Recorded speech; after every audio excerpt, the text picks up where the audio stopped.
할렐루야. 창세기 3장 15절을 보시게 되면은 바로 범죄한 아담과 하와에게 원죄를 받아들인 아담과 하와에게 마귀의 말을 그대로 따라갔던 그 아담과 하와에게 예언을 주었을 뿐만 아니라 특별히 그 아담과 하와를 타락시켰던 그 뱀을 향하여서 예언을 주는 겁니다. 예언을 하는 겁니다. 창세기 3장 15절에 내가 너와 여자 사이에 또 내 씨와 그녀의 후손 사이에 적개심을 두리니 그 후손은 내 머리를 상하게 할 것이요 너는 그의 발꿈치를 상하게 할 것이니라 하시고 했습니다. 그래서 에덴 동산에서 아담과 하와가 범죄하고 타락을 하고 그렇게 했음에도 불구하고 하나님께서는 바로 무엇을 주십니까? 예언을 통해서 구원을 선포하시는 것입니다. 예언을 통해서 바로 이제 그 마귀의 머리를 바로 예수 그리스도를 통해서 마귀의 머리를 이제 상하게 할 것이지만은 십자가상에서 발꿈치가 상해지면서까지라도 마귀의 머리를 상하게 할 것이라고 바로 복음을 선포하시는 것입니다. 그래서 바로 하나님은 어떤 하나님이냐? 구원의 왕이십니다.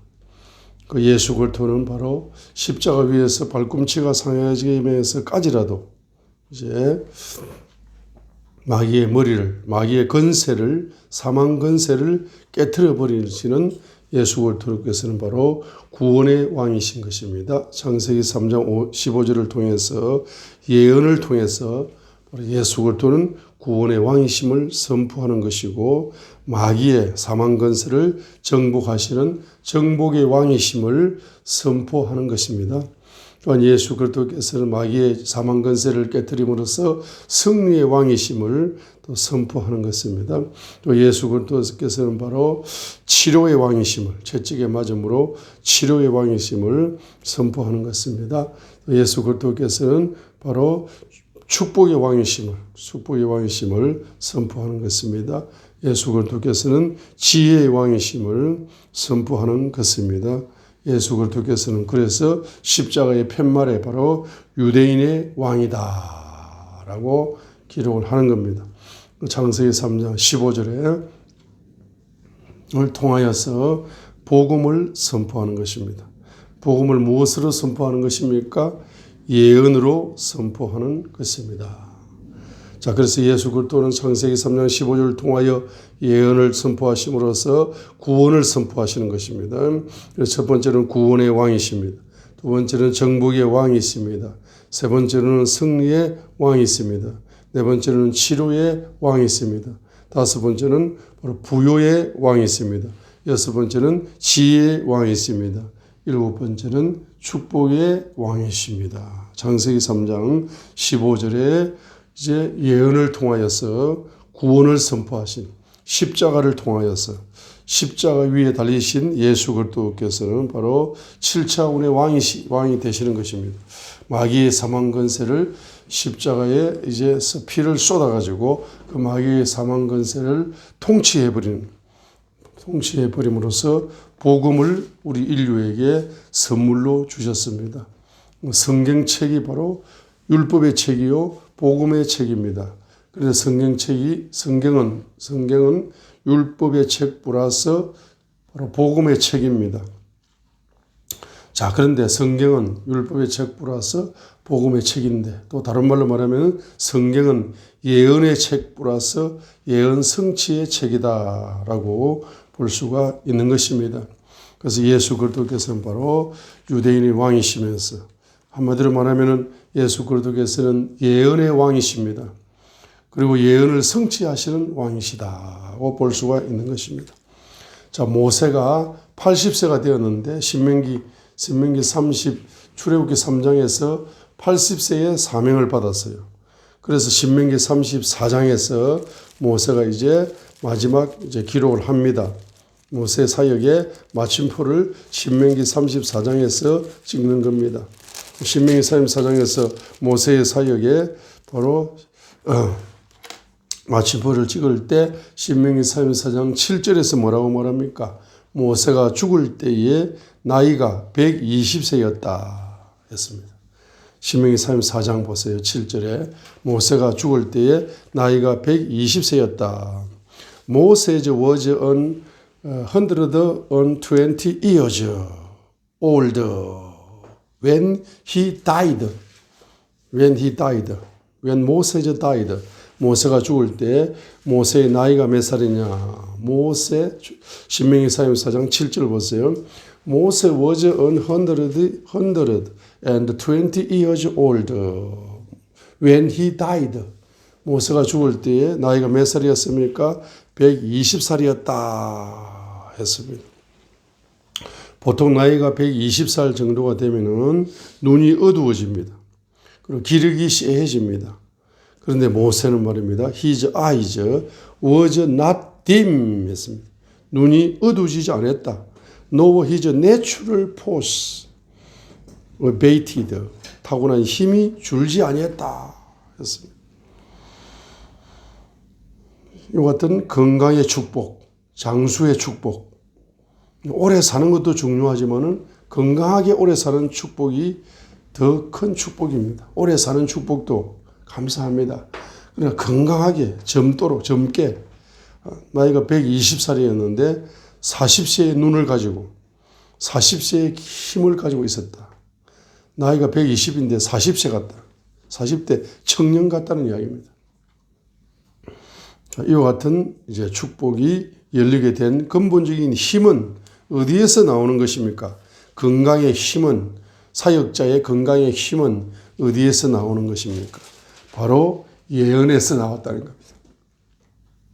나이 80에 예언을 받은 겁니다. 출애굽시키라는 예언, 가나안 땅을 정복하라는 예언, 그 예언을 받은 사역자입니다. 이 가슴 속에 예언의 DNA를 받은 겁니다. 예언의 DNA를 받았으니까 그 예언을 이루어가는 기간이 40년이었습니다. 예언을 성취하는 시간이 40년이었어요. 그런데 그 예언에 성취하는 시간이 얼마나 힘들고 어려운지 모릅니다. 사역을 하면은 보람된 일도 있지만은 고통스러운 일도 많아요.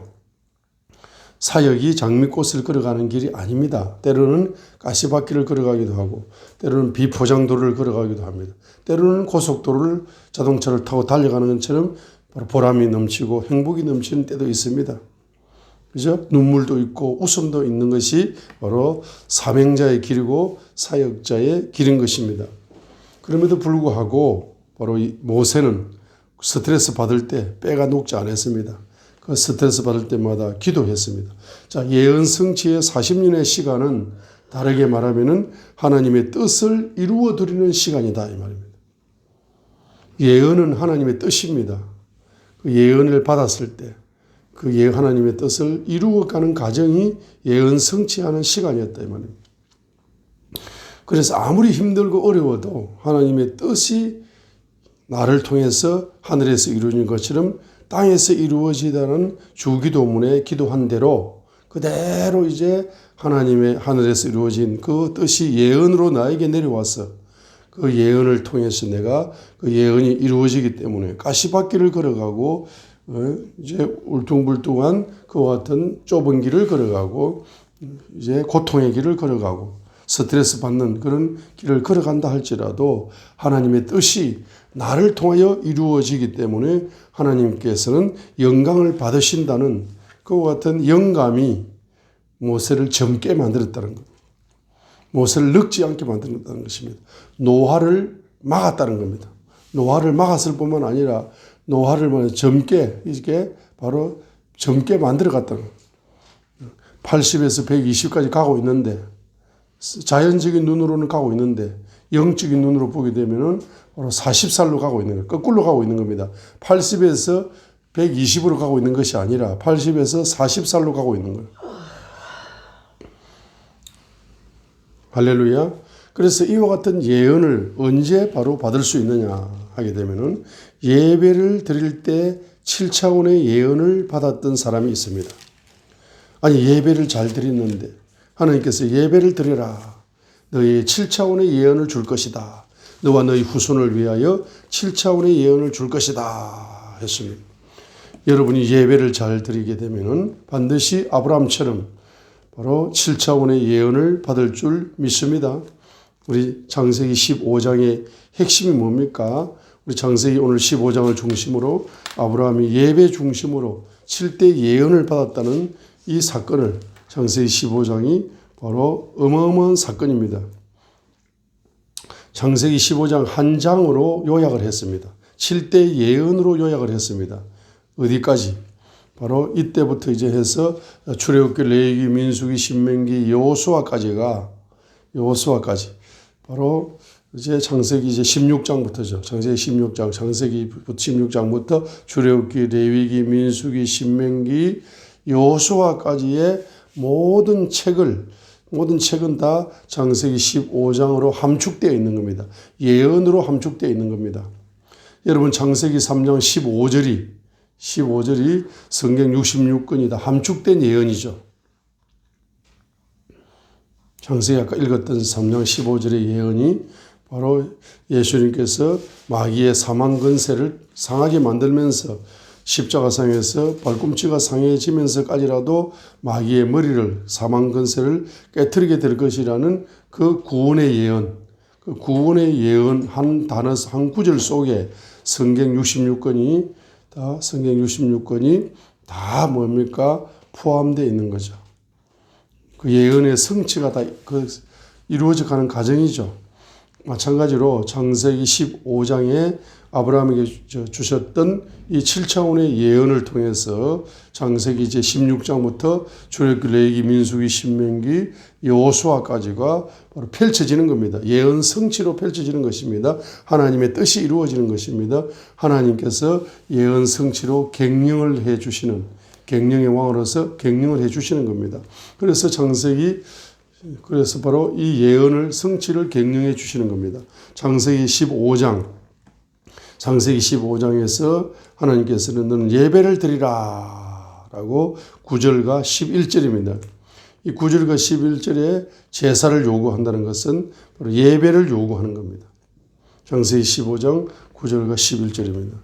우리가 예언 사역을 할 적에 어떤 사람들은 예배도 안 드리고 저 목사님이 한국에서 최고로 예언을 잘하는 선지자의 기름 부음을 받았다고 소문을 들었는데 예배 드릴 시간은 없고 예언 기도만 좀 받으러 왔습니다. 내가 워낙 바쁜 목사고 바쁜 집사고 회사를 몇 개 가지고 있는 바쁜 집사니까 우리 목사님 그냥 예언 기도만 특별히 좀 해주세요. 이렇게 예언 기도를 예배도 안 드리고 예언 기도만 받겠다는 거예요. 예배도 안 드리고 나 몸 좀 고쳐주세요. 목사님이 한국과 세계에서 제일 치유 사역이 강하게 나타난다는데 예배도 안 드리고 말이야. 무조건 나 아픈데 좀 기도해 주세요. 이렇게 해서 하게 되면은 하나님께 신뢰하는 거예요. 하나님께 신뢰하는 겁니다. 그죠? 대통령 얼굴을 뵙고 말이야. 대통령한테 뭐 좀 달라고 이렇게 해야 되지. 대통령 얼굴도 안 보고 만나자마자 막 대통령 얼굴로 필요 없고 대통령 손에 있는 거 좀 주라고. 이렇게 하면은 대통령이 기분 나쁘잖아. 하나님이 만왕의 왕께서 기분이 안 좋은 거예요. 그래서 창세기 15장. 자, 9절과 11절에 보세요. 그분께서 그에게 이르시되 나를 위하여 3년 된 암송아지와 3년 된 암염소와 3년 된 순양과 산비둘기와 집비둘기 새끼를 취하라 하시니라. 이건 제사를 요구하는 것이고 예배를 요구하는 겁니다. 그죠? 그가 그분을 위하여, 예배는 주님을 위하여 드리는 겁니다. 이 모든 것을 취해 그것들을 중간에서 나누고 각각의 조각을 서로 마주보게 놓았으나 새들은 나누지 아니하였더라. 날 짐승들이 그 사체들 위에 내려올 때는 아브라함이 그것들을 쫓아내었더라 했습니다. 예배를 방해하는 이 사탄 마귀를 날 짐승으로 표현했습니다. 그죠? 날 짐승들이 그 사체들 위에 내려올 때는 아브라함이 그것을 쫓아내었더라 했어요. 자, 이렇게 예배를 드리게 됩니다. 자, 예배를 드리게 될 때 12절에 해가 질 때에 아브라함에게 깊은 잠이 임하였고 보라 큰 어두움의 두려움이 그에게 임하였더라. 그때 13절에 그분께서 아브라함에게 이르시되 너는 확실히 알라. 즉 내 씨가 자기들의 소유가 아닌 땅에서 나그네가 되어 그들을 섬기겠고 그들이 400년 동안 그들을 괴롭히리라. 또한 그들이 섬길 그 민족을 내가 심판하리니 그 뒤에 그들이 큰 재물을 가지고 나오리라. 16절에 그들은 4세대 만에 여기로 다시 오리니 아모리 족속의 불법이 아직 충만하지 아니하였기 때문이라. 17절에 해가 져서 어두울 때에 연기나는 하루가 보이며 타오르는 등불이 그 조각들 사이로 지나가니라. 바로 그날에 주께서 아브라함과 언약을 맺으며 이르시되 내가 이 땅을 애굽의 강에서부터 저 큰 강 곧 유브라트 강까지 내 후손에게 주노니 곧 겐 족속, 그니 족속, 감몬 족속, 헷 족속, 브리 족속, 러바 족속, 아모리 족속, 가나안 족속과 기르가 족속과 여부스 족속의 땅이니라 하시니라. 그렇습니다. 그래서 창세기 15장의 핵심은 바로 9절과 11절입니다. 바로 예배 중심의 삶을 예배를 요구하셨다. 그리고 그 예배 드릴 때는 반드시 뭡니까? 예배 드릴 방해하는 마귀가 나온다. 11절에 날짐승이 날아다닌다. 그리고 그 예배가 상달됩니다. 17절에서 예배가 상달됩니다. 해가 져서 어두울 때에 연기나는 하루가 보이며 타오르는 등불이 그 쪼갠 암송아지, 암염소 이런 쪼갠 조각들 사이로 지나가니라. 타오르는 등불이 지나갔다는 것은 하나님이 임재를 이야기하는 거죠. 자, 그래서 하나님이 예배를 받으셨다는 겁니다. 자, 하나님께 상달되는 예배를 드리시게 되면은 주님께서 반드시 임재하여서 저와 여러분에게 7대 예언을 주신다는 겁니다. 우리 인생이 80살이 되어서 예언을 받았다 할지라도 그 예언의 힘으로 120살까지 가는 것이 아니라 40살로 젊어져 갈 수 있는 건강의 축복이, 예언은 바로 건강의 뭡니까? 건강의 제약소다 이 말이에요. 예언은 건강의 바로 제약 공장이다 이 말이에요. 예언은 바로 예언을 통해서 예언의 약을 먹어야 돼요. 예언의 약을. 예언은 약 생산 공장입니다. 예언을 선포해야 됩니다. 예언을 입으로 선포해야 됩니다. 예언을 마음으로 믿고 입으로 선포해야 됩니다. 예언은 약과 같습니다. 예언의 약을 먹으면 불치병도 치료될 수 있습니다. 예언의 약을 먹으면 가난의 질병도 치료될 수 있습니다. 예언의 약을 먹으면 노화의 질병도 치료될 수 있습니다. 노화가 질병입니다. 그렇죠? 자, 그래서 창세기 15장 바로 첫 번째 예언이 있습니다. 5절의 예언을 주는 겁니다. 5절의 예언. 5절의 예언. 그분께서 그를 데리고 밖으로 나아가 이르시되 이제 하늘을 쳐다보고 별들을 셀 수 있거든 세어보라 하십니다. 또 그 이르시되 내 후손이 그와 같으리라. 창세기 15장 바로 5절인 겁니다. 5절. 창세기 15장 5절인 겁니다. 5절. 자, 그래서 별들을 셀 수 있거든 세어 보아라. 하늘의 별들을 세니까 한 1000개 세다가 도저히 못 세겠습니다. 그렇지. 하늘의 별을 셀 수 없지. 헤아릴 수 없지. 네 후손이 하늘의 별처럼 번성하게 될 것이다는 예언을 주신 겁니다. 예언. 바로 예언을 받았던 것입니다. 후손이 그렇게 될 것이다. 예언을 받은 것입니다. 그리고 그가 조상 아브라함이 받았던 예언이 그 후손에게 이루어졌습니다. 예언이 언제 이루어졌습니까? 출애굽기 1장 12절에서 이루어졌습니다. 몇 년 만에 이루어졌습니까? 500년 만에 이루어졌습니다. 예언이 이루어지는 데 있어서 500년이 걸린 거예요. 그렇게 여러분 너무 조급하게 그렇게 생각하지 마세요. 신앙생활을 그렇게 그냥 조급하게 그렇게 100m 달리기 선수처럼 그렇게 생각하지 마세요. 500년을 달려야 돼. 500년을 달려가지고 결승전에 가는 거야. 그 신앙생활 하면서 뭐 그렇게 조급하게 그렇게 생각합니까? 교회를 개척하고 7년 만에 교회 건축을 해야 된다라고 공식을 정해놨습니다. 그런 공식을 다 깨트려야 됩니다. 교회 개척하고 7년 만에 교회 건축 못하는 사람이 99%입니다. 그런데 왜 그런 공식을 만들어 놓았습니까? 교회를 개척했으니까 1년 만에 100배 부흥이 돼야 된다. 너무 그렇게 조급하게 신앙생활 하지 마세요. 좀 여유를 가지고. 출애굽기 1장 12절입니다. 500년을 달려갑니다. 출애굽기 1장 12절. 그러나 그들을 출애굽기 1장 12절 보세요. 자, 그러나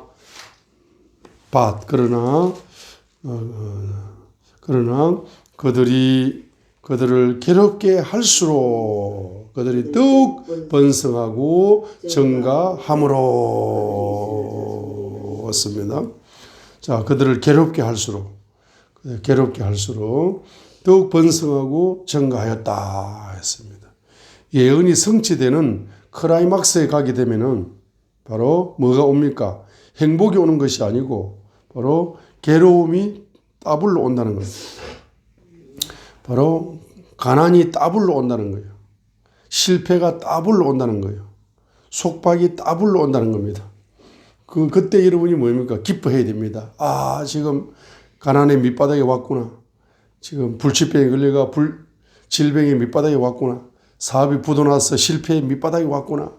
그때 도리어 감사해야 됩니다. 왜냐하게 되면 그때가 바로 예언의 씨앗이 꽃을 피울 때가 온 거야. 그런데 보통 사람들은 그렇게 생각하지 않죠. 실패의 밑바닥에 내려가면은 아이고 자살하려고 해서.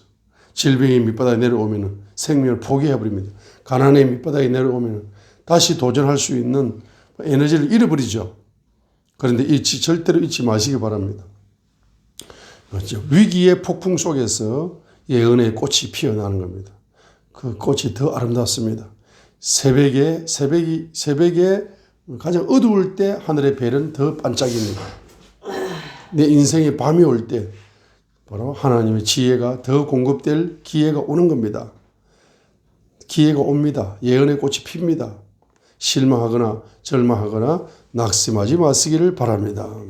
두 번째는 예언입니다. 창세기 15장 3절에 예언이 왔습니다.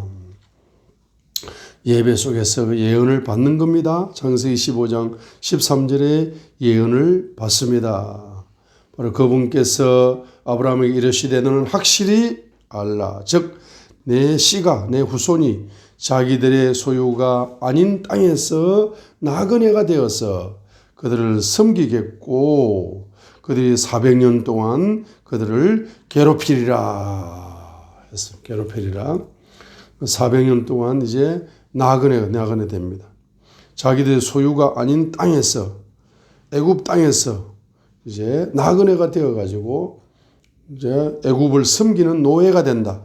400년 동안 노예로서 괴롭힘을 당할 것이라는 예언이 두 번째 예언으로 창세기 15장 13절에서 바로 노예가 된다.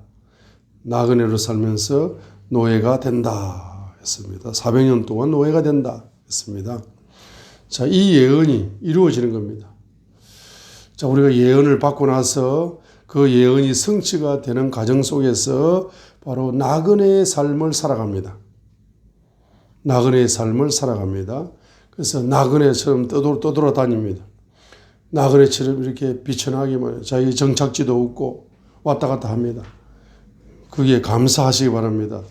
나그네의 시간이 끝나게 되면은 반드시 하나님의 예언이 이루어지는 과정 속에 필수 과목이 나그네의 삶이다 이 말이에요.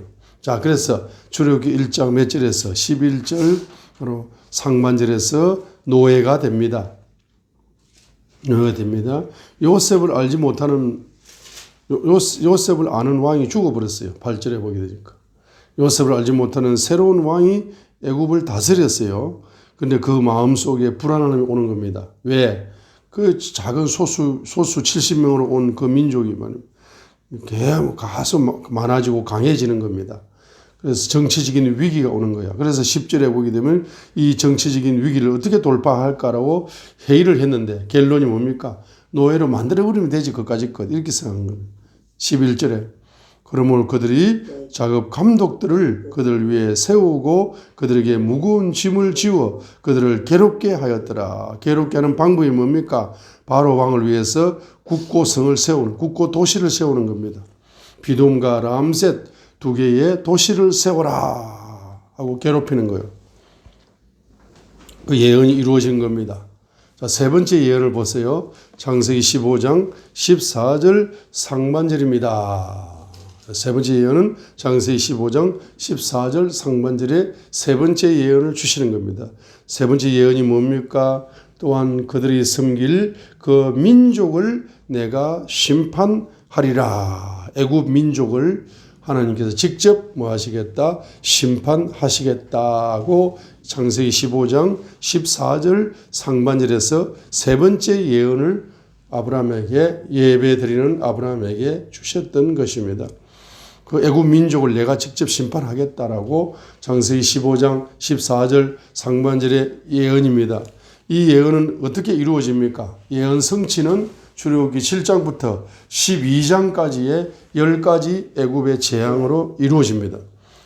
출애굽기 7장부터 12장까지의 10가지의 애굽의 재앙을 내려서 애굽을 주님께서 심판주로 나타나셔서 그들을 심판하시는 겁니다. 심판하시는 겁니다. 네 번째 예언이 중요합니다. 왜냐하게 되면 창세기 15장 14절 하반절입니다.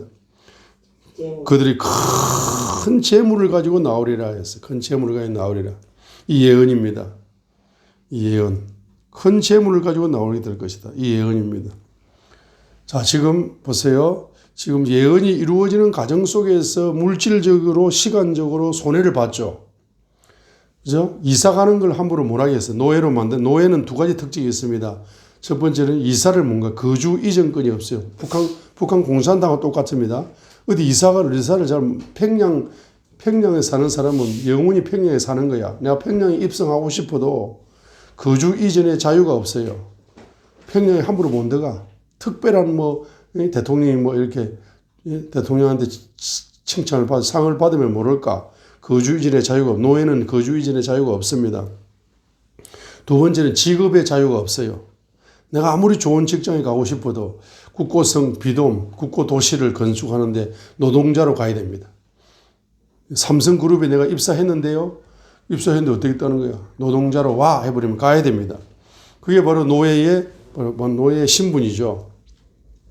그렇죠? 그래서 무엇을 빼앗겼습니까? 첫 번째로는 바로 시간을 빼앗겼어요.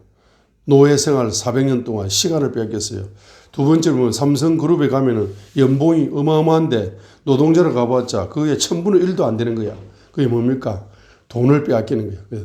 시간도 빼앗기고 돈도 빼앗겼어요.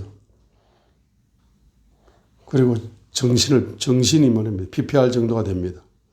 그렇죠? 그렇기 때문에 하나님께서는 바로 반드시 예언이 이루어지는 과정 속에서 손해본 시간과 손해본 물질과 손해본 스트레스를 하나님이 보상해 주는 거라. 몽땅 한꺼번에 보상해 줍니다. 보상을 해 준다는 겁니다. 그래서 바로 애굽에 있던 경제가 애굽 사람들의 손에 있던 경제가 누구의 손으로 이전됩니까? 바로 누구의 손으로? 이스라엘 백성, 노예 이스라엘 백성의 손으로 이전되어져 버립니다. 어떻게 보면 애굽이 주인이죠.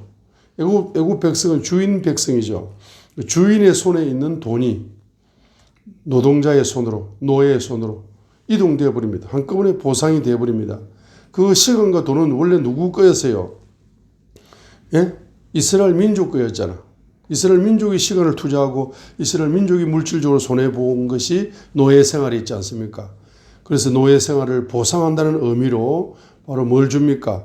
바로 잃어버리고 빼앗기고 착취당했던 물질적인 보상을 준다는 겁니다. 출애굽기 12장 35절로 36절에 이스라엘 자손이 모세의 말대로 행하여 애굽 사람들에게 은보석과 금보석과 어복을 빌리며 주께서 애굽 사람들의 눈앞에서 백성에게 은총을 베푸사 그들이 요구하는 것과 그들이 빌려주게 하였으므로 그들이 애굽 사람들을 노략하였더라 라고 기록되어 있습니다. 그럼 출애굽기 12장 35절로 36절에서 뭡니까? 뭘 줍니까? 큰 경제권이 이동되어 온 겁니다. 자, 지금 보세요. 지금 아담의 원죄 이후로 원죄가 인류에게 들어온 이후로 인류는 마귀의 노예처럼 살았습니다. 그래서 뭘 빼앗겼느냐? 첫 번째는 시간을 빼앗겼어요. 두 번째는 재물을 빼앗겼습니다. 그렇죠? 뭐 여러 빼앗긴 것이 하도 많아가지고 나열도 안 됩니다. 그런데 물질적으로 아담으로부터 지금 현재 내가 살아가는 이 생활과 이 삶까지가 몇천 년의 시간 동안에 마귀로부터 우리 조상들이 물질을 빼앗겼지 않습니까? 그럼 우리가 예수님을 믿고 나면은 그 모든 물질적인 보상이, 물질적인 축복이 우리에게 오게 되는데 그것을 돈으로 환산하면은 조갱해를 뛰어넘습니다. 그렇지 않습니까? 자, 이 영감을 여러분이 무시하지 마시고, 제가 말하는 영감을, 성경은 영감의 책입니다. 성경은 영감의 책이라, 영감의 책으로 열어달라고. 성경의 저자는 성령님입니다. 성령님이 믿음의 사람들에게 영감을 주셔서 기록했습니다. 영감의 책이에요. 그래서 성경이 해석되려면 영감의 책으로 열어주십시오라고 기도를 하라고 했습니다. 그죠? 어제부터 우리가 이제 기도를 했습니다. 7가지 기도를 하고 있습니다. 영감이 오잖아 벌써. 하나님 영감을 응답을 주시잖아요. 그러니까 지금 보세요. 400년 동안 이스라엘이 노예로 살면서 빼앗겼던 시간적인 보상, 물질적인 것을, 시간이면 돈이잖아. 타임 이즈 머니야. 시간도 돈으로 환산돼야 되고 물질도 돈으로 환산돼야 돼요. 갑절의 물질을 보상해 주는 겁니다. 그게 애굽의 사람의 손에 있는 물질이 누구에 넘어온다? 이스라엘 백성의 구원받은 이스라엘 백성의 손으로 이동되어 오는 겁니다. 그러면 우리 아담으로부터 지금까지 빼앗겼던 시간을 물질로 보상해야 되고, 그 다음에 그 빼앗겼던 물질로 보상하게 되니까 더블의 물질, 조상으로부터 빼앗겼던, 마귀로부터 빼앗겼던, 조상 때 빼앗겼던 그 모든 물질들이 말입니다.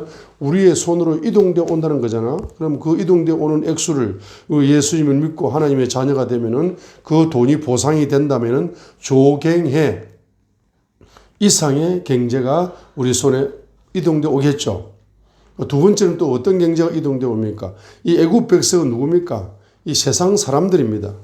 아직까지 뭡니까? 마귀의 자녀들, 마귀의 노예로 살고 있는, 예수님을 믿지 않고 있는 그 세상 사람들, 애굽 사람들, 그 애굽 사람들의 손에 있는 경제가 구원받은 믿음의 사람의 손으로 여호와 일에 된 경제가 바로 이동되어 오도록 여호와 일에 되어 있다는 겁니다.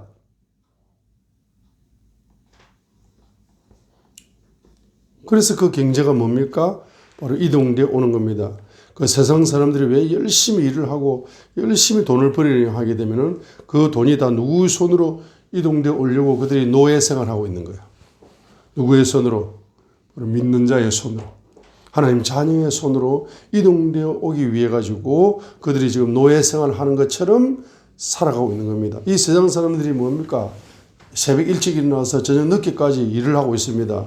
그리고 돈을 벌이려고 열심히 자기 손으로 일을 하고 있는데 마치 직장 생활하면은 노예 생활하는 것과 똑같습니다. 그죠? 그리고 자영업자도 마찬가지입니다. 자영업자도 손님을 왕으로 섬기라 그러잖아. 왕에게 노예 생활하는 거예요. 손님이 들어오면 식사도 이렇게 갖다 줘야 되고 서빙을 해요. 서빙을. 저기 가니까 어디를 가니까 나이 70쯤 된 노부부가 식당을 하고 계시는데 머리가 허연 그 식당 주인 그 할아버지께서 말입니다. 젊은 아들부 손자 같은 내에게 말이야. 그 서빙을 하시는 거예요. 서빙을. 아유 황송하더라고요. 아니 아버지 같은 그분이 젊은 아들 같은 사람에게 서빙을 하고 있으니까 이거 너무 황송해서 밥이 안 넘어갈 정도로 생각이 들더라고요. 손님을 왕으로 섬기는 거예요. 그래야 다음에 또 온다고. 단골 고객이 된다 말이에요. 그러니까 노예를 사는 거예요. 자영업을 해도 노예를 사는 거고 직장 생활에 노예를 사는 거고 노예 생활을 열심히 할수록 돈을 많이 버린다 이 말이에요.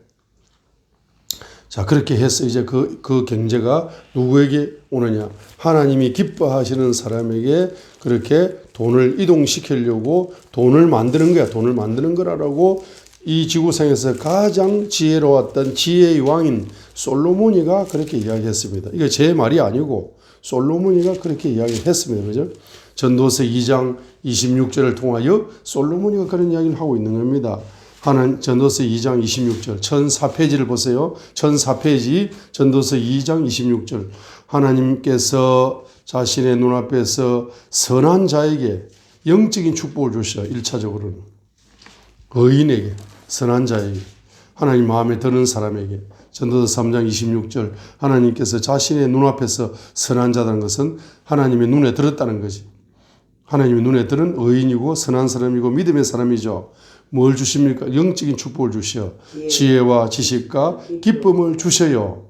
근데 지혜와 지식과 기쁨만 주는 것이 아니라 지혜와 지식과 기쁨을 영적인 건 눈에 보이지 않습니다. 이걸 받았다는 증거가 뭡니까? 바로 죄인에게는 뭐 줍니까? 모으고. 죄인은 노예 같아요. 첫 번째로 모으는 은사를 받은 거예요. 모으고 쌓는 은사. 경제를 모으고 경제를 열심히 쌓아야 돼. 그게 자기들의 사명입니다. 그리고 두 번째는 뭡니까? 해산의 고통을 준다. 이 돈 버리기 쉽지 않습니다.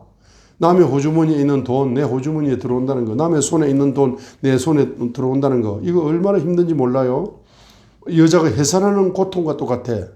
돈 버리기 쉽지 않습니다. 해산의 고통입니다.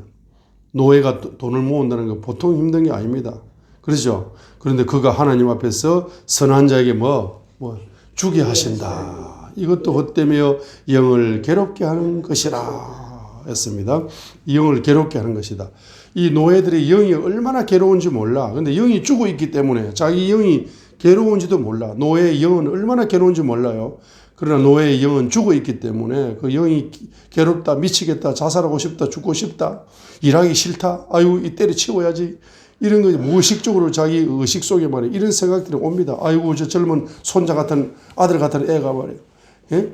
저기 술 한 잔 가져와요. 저기 쌍추 떨어졌어요. 가져와요. 이렇게 하니까 노예야. 그러니까 아이고, 영적으로 막 아이고 때려치워야지. 나이 70까지 식당 하면서 저 젊은 애들한테 뭐 오라가라. 아이고 싫어.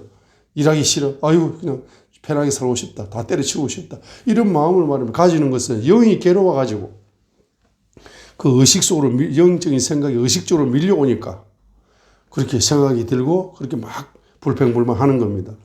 그 영이 괴로운 것도 모르면서 뭡니까? 자기는 열심히 모으고 열심히 쌓는 겁니다. 뭘 통해서? 해산의 고통을 통해서 고생하면서 돈을 모으는 겁니다. 그런데 결론적으로 그 돈을 누구에게 주는 겁니까? 하나님이 기뻐하는 자에게 주는 겁니다. 그래서 우리가 하나님이 기뻐하고 하나님의 선하게 여겨진 자에게는 세 가지가 열린다. 영적으로. 지혜도 열리고 지식도 열리고 기쁨도 열립니다. 그래서 이 노예 경제가 흘러오는 통로가 바로 지혜입니다. 지식입니다. 기쁨입니다. 그러니까 여러분이 경제가 열리기 전에는 막 기뻐요. 기뻐. 저도 기도를 해보면은 막 뭐 전 세계 열방을 위해서 중보기도 하다가도 탁 감이 옵니다. 물질이 열리겠구나. 뭐 하나 탁 끊어지는 느낌이 들면서 마음의 기쁨이 딱 옵니다. 영락 없이 경제가 하나님이 경제를 주시더라고요. 자, 그런 경험을 많이 하고 있거든요. 자, 그래서 지혜의 통로를 통해서 노예 경제가 흘러오는 것이고 세상 경제가 흘러오는 것이고 지식의 통로를 통해서 뭡니까? 세상 경제가 흘러오는 것이고 기쁨을 통로를 통해서 세상 경제가 흘러오는데 지혜의 근원이 뭡니까? 바로 지혜의 왕이신 하나님을 경험하는 것이 지혜입니다.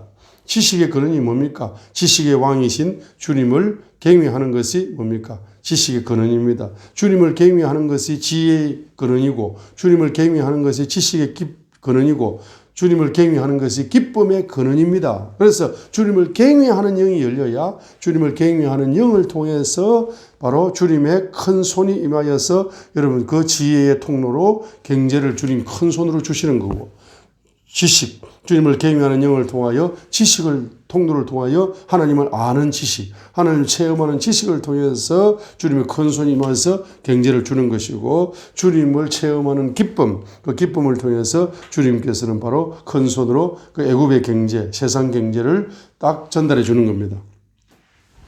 전달해 주는 거예요. 자, 이거 이해되시죠? Do you understand what I say? 제가 말하는 거 이해되시죠? 자, 이제 본론을 들어가겠습니다. 창세기. 자, 네 번째 바로 예언이 창세기 15장에 있습니다. 15장에 방금 했죠? 큰 재물을 가지고 나오리라. 창세기 15장 14절 하반절을 제가 설명을 드렸습니다. 출애굽기 12장 35절로 36절에서 예언이 이루어졌습니다. 자, 다섯 번째 예언이 창세기 15장 16절 상반절이다 이 말입니다. 4대 만에 여기로 다시 오리니. 4대 만에. 자, 창세기 15장 16절 상반절 4대 만에 다시 여기로 온다는 겁니다. 자, 그래서 이 가나안 정복의 첫 걸음은 출애굽이죠. 4대 만에 가나안 땅으로 오게 될 것인데 바로 가나안 땅에 오는 예언이 이루어지려면은 바로 출애굽을 해야 됩니다. 그래서 바로 이 예언이 성취되는 시작이 바로 출애굽기 12장 40절로 41절이다 이 말입니다. 출애굽기 12장 40절로 41절에서 출애굽기 12장 40절 430년이 끝나는 때의 시간을 강조했습니다. 바로 그날에 주의 모든 군대가 애굽 땅에서 나왔다 하고 주의 이스라엘 백성을 주님의 군대라고 표현했습니다. 이거 참 엄청난 표현입니다. 430년이 끝나는 때의 시간을 강조했어요. 바로 그날에 주의 모든 군대가 애굽 땅에서 나왔다 했는데 이 주님의 군대가 주의 이스라엘 백성을 주님의 군대라고 하나님이 보는 겁니다. 주님이 누구십니까? 만군의 주님입니다. 모든 군대의 주인이 되시기 때문에 지금은 비록 노예지만 앞으로 미래적으로 그들이 가나안 땅을 정복하는 바로 뭡니까? 주님의 군대가 정복의 군대가 될 것이라는 것을 예언적인 것을 미리 노예에게 선포하는 겁니다. 이거 참 중요합니다.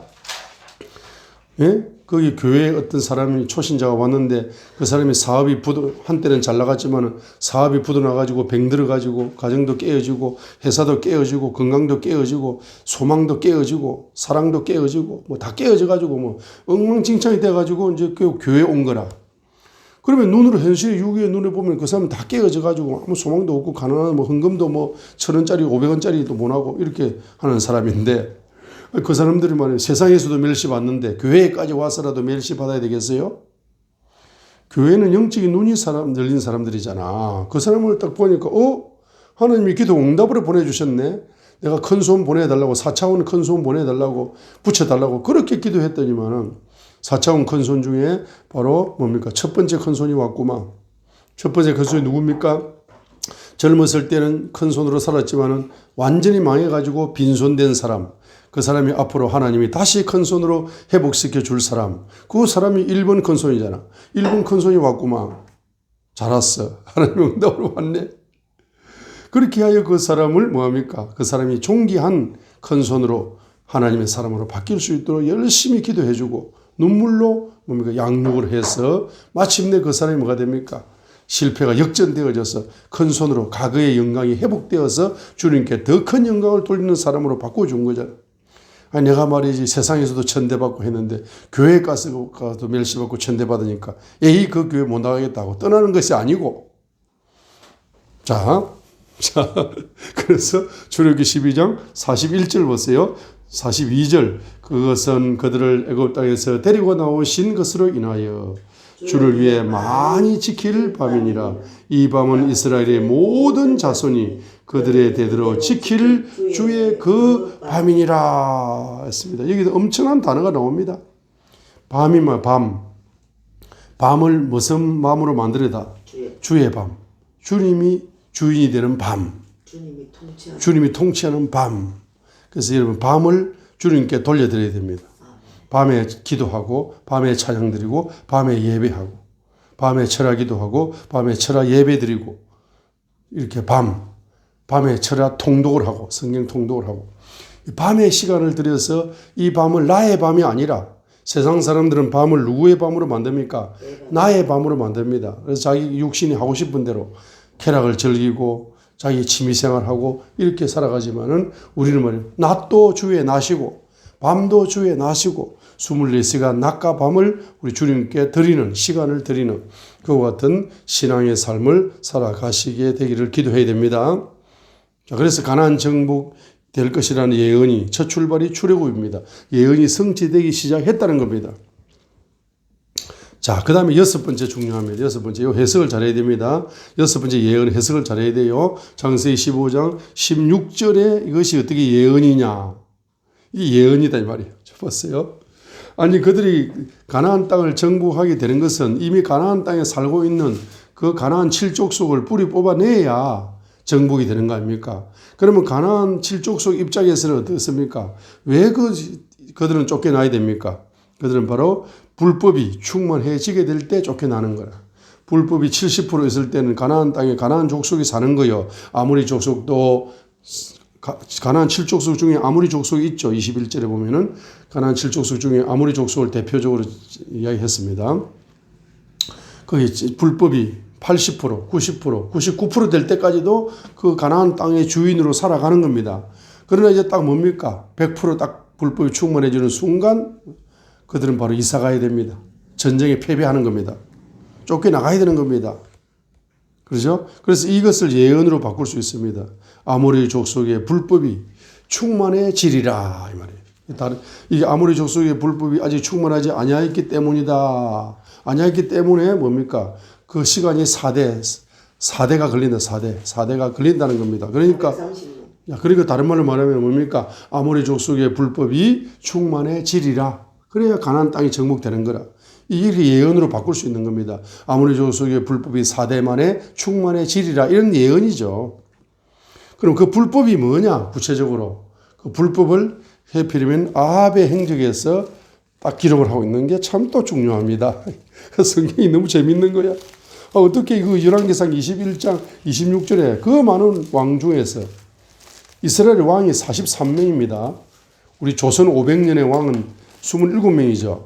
그런데 바로 이 왕정시대 500년, 이스라엘의 왕정시대 500년의 왕은 43명입니다. 그 43명의 행적 중에서 왜 아합이 뭡니까? 바로 뭘 했죠? 아합의 행적이 열왕기상 아합이 나봇의 포도원을 빼앗는 바로 불법 경제, 악인 경제 활동을 하게 된 원인은 우상의 영 때문이죠.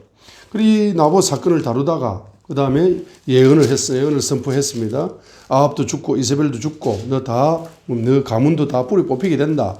왜? 악인 경제 활동하기 때문에 너 아합도 단명하게 될 것이고 이세벨도 단명하게 될 것이고 네 가문도 다 망하게 될 것이고 이런 3대 예언을 엘리야 선지자를 통해서 하게 됩니다. 그죠? 1절로 16절은 아합이 나봇을 살해하는 과정에서 이세벨이가 등장해가지고 나봇을 죽이는데 열왕기상 21장에 자 우리 열왕기상 21장을 보시게 되면 1절로 16절에서는 아합이 뭡니까?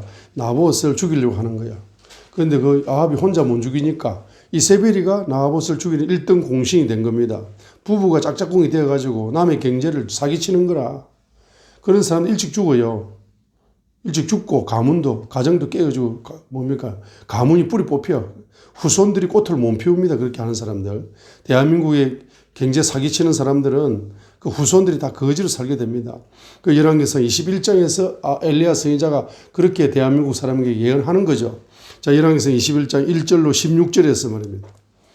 아합이 나봇의 포도원 경제가 탐이 나가지고 그 돈 줄 테니까 좀 팔아라 하니까 나봇의 하나님의 율법에 조상으로부터 물려받은 이 부동산을 팔면은 하나님 율법을 불순종하는 것이기 때문에 나는 팔고 싶지만은 하나님 명령에 순종할 수밖에 없다라고 성경적인 경제 사고방식을 가지게 되니까 아합이 세상적인 경제 사고방식으로 그 나봇의 포도원을 가지려고 했는데 못 가지니까 끙끙 앓아 누워 있어요. 그러니까 이세벨이 와가지고 7절에 이세벨이 와가지고 아이고 당신이 대통령이야? 권력으로 밀어붙이면 되는 거. 바로 뭡니까? 모략을 써가지고 나봇을 죽이면서까지라도 그냥 당신이 가지고 싶은 거 가져요. 뭐 백성 한 명 죽인다고 누가 아냐고. 언론 다 막아버리면 되는데. 이렇게 말하면서 말입니다. 이세벨이가 충동을 합니다. 내가 할 테니까 당신은 그냥 가만히 뒤에서 그냥 제주는 고미 부르고 뭐 당신은 가만히 계셔. 영부인이 내가 다 할게. 내가 대통령 영부인인데 이거 뭘 하겠어요? 자, 국정원 장관 와. 이래가지고 뭐라고 꾸미는 겁니다. 자, 그래가지고 이세벨을 통해 죽는 겁니다. 그죠? 그러니까 얼마나 이게 악합니까? 그러니까 열왕기상 21장 17절부터 뭡니까? 바로 엘리야 선지자에게 예언이 내렸어요. 그 예언 중에서 그 예언을 하다가 갑자기 뭡니까? 26절에 25절을 보세요. 25절. 그러나 아합과 같이 자신을 팔아 주의 눈앞에서 악을 행한 자가 아무도 없었다. 지금 이스라엘 왕 중에 최고 악한 왕 중에 한 사람이 아합이다. 그 안에 이세벨이 그를 뭐 부추겼다 했습니다. 충동을 하는 거예요. 충동을. 죄 짓는데 충동을 하는 거예요. 죄 짓는데. 예? 아니 지금 비즈니스를 하는데 지금 투자를 해가지고 지금 돈 300억이 거추었어. 그러니까 부인이 자꾸 뭡니까? 한 700억 거출 때까지 회사를 그냥 경영하세요. 뭐 300억 굳두고 뭐 문 닫으나 700억 굳두고 문 닫으나 뭐 어차피 피해자는 똑같고 어차피 우리는 그냥 외국으로 튀어버리면 되니까 그렇게 하시자고요. 하면서 뭐 여자가 막 더 돈에 욕심이 나가지고 그 회장님은 그냥 한 300억 굳두고 끝낼래 했는데 부인이 막 더 욕심이 많은 거야. 뒤에서 자꾸 아이고 여보 300억 가지고 간에 기별이 갑니까? 저기 뭐 우리 지혜 법권 지역으로 우리가 도망가면은 아무도 꼭꼭 숨어버리면 아무도 못 찾는 한국 경찰들도 못 오는 그리 가려면 300억만 로비 자금으로 써야 돼. 나머지 400억이 있어야 뭐 보트도 사고 살 거 아닙니까? 이래가지고 부인이 뭐 더 악한 거야. 자, 그래 26절 보세요. 26절. 그가 주께서 자 26절에 보세요. 그가 주께서 이스라엘 자손 앞에서 쫓아내신 뭡니까? 아모리 족속이 행한 모든 것에 따라 뭡니까? 우상들을 따르는 일에서 매우 가정하게 행하였더라 했습니다. 왜 세상에 대한민국의 경제 지도자나 아시아, 아프리카, 유럽의 경제 지도자들이 사기꾼이 많으냐 하면은 그 경제 지도자 속을 딱 보면은 조상 대대로 우상의 영의 뿌리가 너무 심한 사람들 있잖아. 그 사람들은 세속적인 경제관이 머리에서 꽃을 피웁니다. 뭐 사기를 치든 빼앗든 뭐 어쩌든 수단과 방법을 가리지 않고 돈만 끌고 모아 부자만 되면 된다는 그러한 마귀적인 사고방식이 그 사람들 속에서 꽃을 피우고 있기 때문에 뭐 사기쳐도 양심의 가치, 양심이 다 죽어버렸어요. 영이 죽어 있기 때문에. 영이 죽어 있으니까 양심이 죽은 것도 모르는 거라. 부끄러운지도 모르는 거라. 그래가지고 지금 투자한 사람이 몇 명입니까? 300억 투자할 때는 300명이 투자했지만 700억 투자받을 때는 3만 명이 투자했어요. 3만 명이 가정이 깨어지고 돈이 깨어지고 자살하고 난리가 나는데도 그 회장님은 말입니다. 그 부인하고는 룰룰룰 하면서 얼굴이 뻔뻔해가지고 야, 그 진짜 마귀가 지옥에만 있는 줄 알았지. 마귀가 이 세상에도 있더라고. 야, 진짜 마귀 같은 사람 많아요. 세상에. 할렐루야. 자, 그러니까 지금 야, 마귀 같은 정치인도 많고, 마귀 같은 경제 지도자 많고, 마귀 같은 사람 많아요. 뻔뻔해가지고, 뭐, 얼굴에 그냥 철판 깔고 살아요. 자, 특별히 무슨 분야에서? 경제 분야에서 나타나는 거예요. 그게 바로 열왕기상 21장 1절로 16절의 아봇의 사건입니다. 나봇의 사건입니다. 자, 지금 제가 무슨 이야기 합니까? 무슨 이야기 하다 지금 하느냐. 열왕기상 21장 26절을 보게 될 때, 바로 뭡니까? 이것이 예언이 성취된 거라. 자, 열왕기상 21장 26절이 왜 열왕기상 장세기 15장 16절 하반절에 아모리 족속의 불법이 4대 만에 충만하게 되리라는 그 예언이 그래서 아모리 족속이 쫓겨나는 거라. 그 예언이 성취되는 구절이 열왕기상 21장 26절이다 이 말이에요. 이거 이해가 되십니까? Understand? Do you understand what I say? 제가 말하는 이해가 되시죠? 이거 이해가 돼야 됩니다. 예언이 열왕기상 21장 26절에서 예언이 이루어지는데 그 왜 아합의 행적에다 특별히 나봇의 포도원 경제를 빼앗는 그 사건 속에 그걸 딱 집어였느냐, 그 구절을 집어였느냐. 야, 이 성경 구절이 거기에서 딱 예언이 성취되니까 깜짝 놀라는 겁니다. 성경이 얼마나 퍼즐이 많이 재밌는지 몰라요. 이 성경만큼 재밌는 책은 지구촌에 없습니다. 성경은 영원한 베스트셀러입니다. 자, 그래서 7번째 예언. 창세기 15장 18절로 21절입니다. 창세기 15장 18절로 21절의 예언입니다. 바로 그날에 자 17절에 이제 뭡니까? 바로 이 예배가 상달됩니다. 해가 져서 어두울 때 연기나는 하루가 보이며 타오르는 등불이 그 조각들 사이로 지나가니라. 타오르는 등불. 등불은 등불인데 등불이 타오릅니다. 어마어마한 소망을 주는 등불입니다. 깜깜한 밤에 해가 져서 어두울 때에 타오르는 등불. 그죠? 타오르는 등불. 어마어마한 민족에게 바로 아브라함에게 소망을 주는 것이고 이스라엘 민족에게 앞으로 태어날 후손들에게 어마어마한 소망의 예언을 주는 겁니다. 18절에 바로 그날에 주께서 아브라함과 언약을 맺으며 이르시되 햇불 언약입니다. 햇불 언약. 햇불 언약. 타오르는 등불을 아마 한글 개혁 성경에서는 햇불이라고 번역했을 거예요. 그죠? 창세기 15장 17절. 자, 그렇게 번역됐을 거예요. 창세기 15장 17절에 보시게 되면은 바로 뭡니까? 해가 져서 어두울 때 연기 나는 하루가 보이며, 연기 나는 하루 이렇게 이제 번역을 했네요. 연기 나는 하루. 햇불이 쪼갠 고기 사이로 지나다. 햇불이라고 번역했는데 이걸 햇불 언약이라고 그래요. 햇불 언약. 햇불이 아니고 타오르는 등불. 17절에 타오르는 등불. 버닝 램프. 버닝 램프라고 킹 제임스 번역에서는 버닝 램프. 타오르는 버닝 램프 등불 이렇게 번역을 했습니다. 자, 그래서 타오르는 등불을 통해서 뭡니까? 바로 뭘 준다? 소망을 주는 겁니다. 소망을 주는 거예요. 우리 출애굽기 3장에서도 보시게 되면은 이스라엘 민족에게 뭘 주실 때, 소망을 주실 때, 모세를 통해서 소망을 주실 때, 모세의 영혼 속에 바로 각인시켜 주기 위해서 어떻게 이야기합니까? 바로 하나님의 산 호렙에 이르렀을 때 주의 천사가 떨기나무 한가운데서부터 나오는 불꽃 속에서 그에게 나타나다. 그 떨기나무에 불이 붙었으나 떨기나무가 소멸되지 않는다 했습니다. 그러니까 출애굽기 3장 1절과 2절에서 그 떨기나무에서 떨기나무에 불이 붙었는데 그 떨기나무가 불이 붙었으면 말하면 재로 변해야 되는데 떨기나무가 재로 변하지 않는 거야. 떨기나무에 불이 붙었어. 그 불 속에서 모세야 하고 불 속에서 사명을 받는 겁니다. 불 속에서 이스라엘 민족의 소망적인 예언, 구원의 예언을 받는 겁니다. 불 속에서 받는 겁니다. 모세가.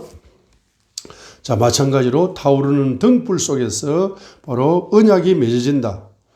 어떤 언약이 맺어집니까? 가나안 땅, 가나안 7족 속이 지금 살고 있는 그 가나안 7족 속에 뿌리를 뽑고 가나안 땅의 주인공으로 너와 내 후손들을 만들어 주겠다는 예언입니다. 한마디로 가나안 정복 예언이죠. 그죠? 이 예언이 여호수아 11장 23절을 통해서 성취가 됩니다. 그래서 여호수아 11장 23절에서 성취가 됩니다. 자, 여호수아 11장 마침표 23절.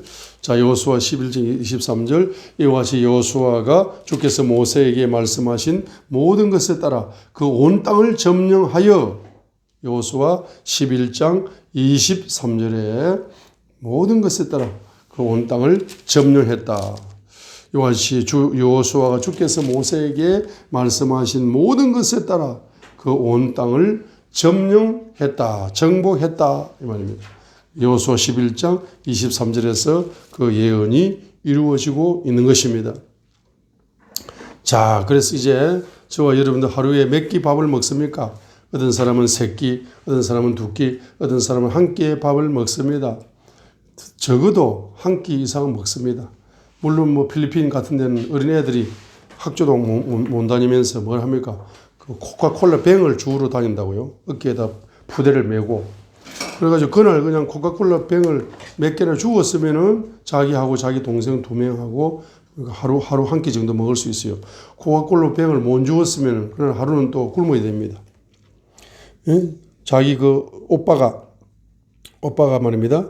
10살짜리 오빠인데, 그 아버지가 아프리카에서 아버지가 뭐라고 이야기하느냐. 앞으로 직장을 가져야 되는데, 직장은 뭐냐 하면은 저 나무를 태워가지고 숯을 만들어라. 이렇게 무덤처럼 이렇게 만들어가지고 그 숯을 만들어가지고 그 숯을 가지고 저 동네에 가서 팔아가지고 직장 생활을 해라 해서 그 애가 이제 초등학교 나이에부터 아버지를 따라다니면서 그 기술을 배웠어요.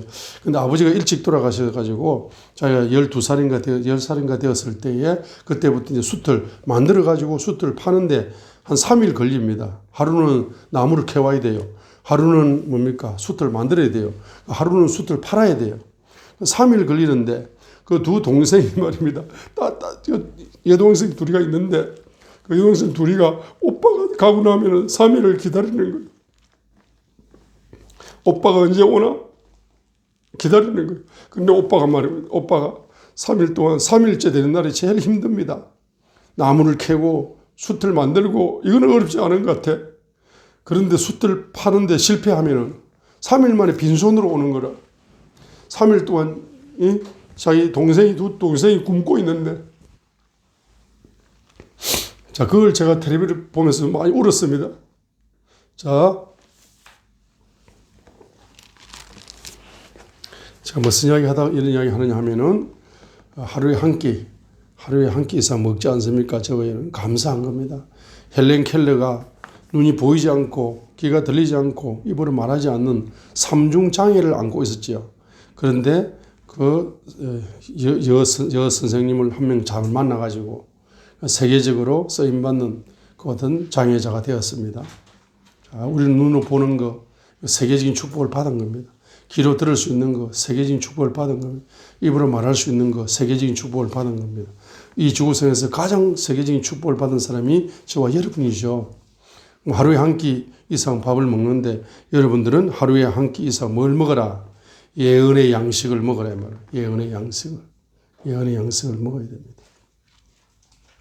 예언의 양식을 먹어야 됩니다. 우리가 기도할 때에 아프리카에서 가장 하류층 위해서 기도하죠. 아시아의 가장 하류층을 위해 기도하죠. 유럽의 가장 하류층을 위해 기도하죠. 그리고 난민들, 전 세계 난민들, 우크라이나처럼 이렇게 전쟁이 터져가지고 다른 나라로 도망가는데 다 난민으로 살아야 됩니다. 난민이 얼마나 불쌍한지 몰라요. 국가로부터 보호를 받지 못하는, 아버지로부터 보호를 받지 못하는 고아와 같습니다. 난민이 되면 안 됩니다. 난민이 되면 안 돼요. 이런 난민들을 위해서 우리가 기도를 하는데 왜 가난한 자를 위해서 그렇게 눈물로 기도를 시키는가 하게 되면은, 이정환 목사가 가난 훈련을 너무 오래 받고 있습니다. 어떤 사람은 봄이 왔다 꽃이 핀다고 좋아하는데 봄, 여름, 가을, 겨울을 사계절을 누리고 살아요. 그러나 이정환 목사는 가난 훈련을 너무 오래 받다 보니까 봄이 언제 왔지? 여름이 언제 갔지? 가을이 언제 갔지도 몰라. 항상 겨울이 너무 길어. 왜 이렇게 가난의 겨울의 훈련이 이렇게 긴가 했더니만은, 아니, 기도를 하면 말입니다. 이 가난한 자 기도가 먼저 나오는 거라, 중보 기도가. 그래서 가난한 자만 생각만 해도 눈물이 터지고 기도할 때 눈물로 기도가 터지는 거예요. 이렇게 가난한 자를 위한 중보 기도자로 만드시는데 하나님은 모세를 80년 동안 만들었다 이 말입니다. 그 이정환 목사도 20살 때부터 예수님을 믿어가지고 25살 때 말이에요. 너를 가난해서 백성들을 가난시키는 모세 같은 그런 지도자로 너를 쓰겠다 했는데 오랜 시간이 가고 있잖아. 그런데 말입니다. 이정환 목사는 왜 이래 가난의 겨울이 긴 거야 하고 무시하고 멸시하고 이해를 못하고 비판하고 이렇게 하시는 분이 있는데 그렇게 하지 마세요. 어떤 목사님에 대해서 이해가 안 되시더라도 여러분은 기도만 해주시지 입으로 돌멩이를 던지지 마세요.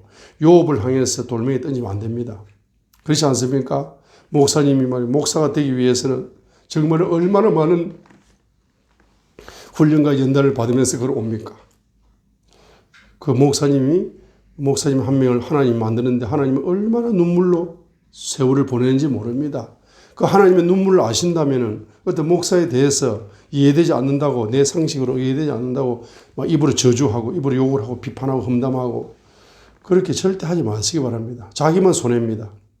자, 우리 목사님들은 심지어는 엘리 같은 목사님이라 할지라도 기도하지 않는 목사, 예배를 중요하게 생각하지 않는 목사, 목사도 아니잖아. 엘리 같은 목사님. 그럼에도 불구하고 뭡니까? 엘리 제사장이 쓰임받는 거야. 왜? 사무엘을 태어나는데 한날에 축복 예언을 해준 겁니다. 그 최고로 크게 쓰임받는 사람이 엘리 제사장이었어요. 그런데 우리는 엘리 제사장 기도도 못하고 짜고 하면 욕을 하잖아.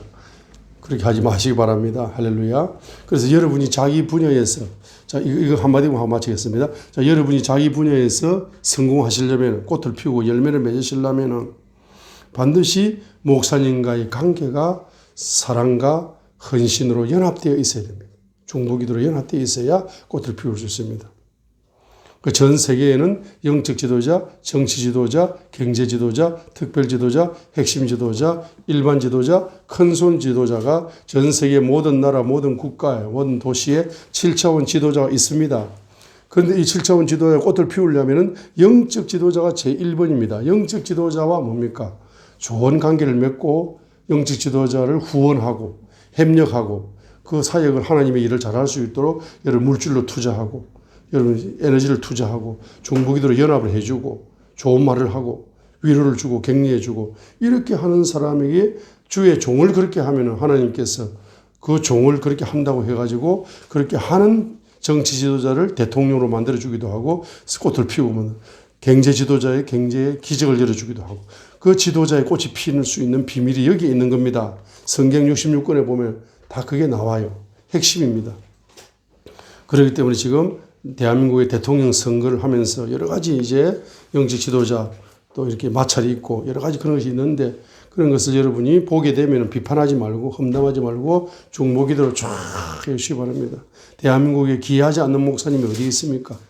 목사님으로 쓰임받으려고 얼마나 연단과 눈물로 밥을 비벼 먹으면서 얼마나 힘들게 어렵게 주의 길을 가고 있는 목사님들을 여러분들 후원을 못해 줄 망정 돌멩이를 때리지 마시기 바랍니다.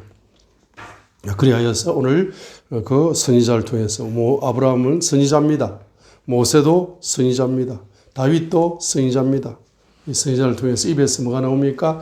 예언이 나옵니다. 그 예언이 나오면 그 예언을 멸시하지 마시고 그 예언의 떡을 먹었어요. 하루에 몇 끼 이상, 한 끼 이상의 예언의 식탁을 차렸어요. 예언을 먹으시기 바랍니다. 예언을 먹으면은 병도 치료되고 가난도 치료되고 노화가 질병이니까 노화도 치료되고 예언을 먹으면은 여러분에게 바로 힘이 생겨서 그 예언이 이루어짐으로써 여러분들은 주님의 손에 붙잡혀서 크게 쓰임받는 저와 여러분이 되시기를 바랍니다. 우리 한번 이 시간에 한번 기도를 하겠습니다. 첫 번째로 한번 따라하겠습니다. 매일 예언의 양식을 먹자. 예언의 양식이 약이다. 예언의 양식이 열쇠다. 예언의 양식이 기적의 문을 연다. 예언의 양식이 노화의 질병을 멈추게 한다. 예언의 양식이 젊음을 창조한다. 예언의 양식이 늙지 않게 만든다. 예언을 먹읍시다. 예언을 주신 주님께 영광을 돌리게 될지어다. In the mighty name of Jesus, I pray. Amen.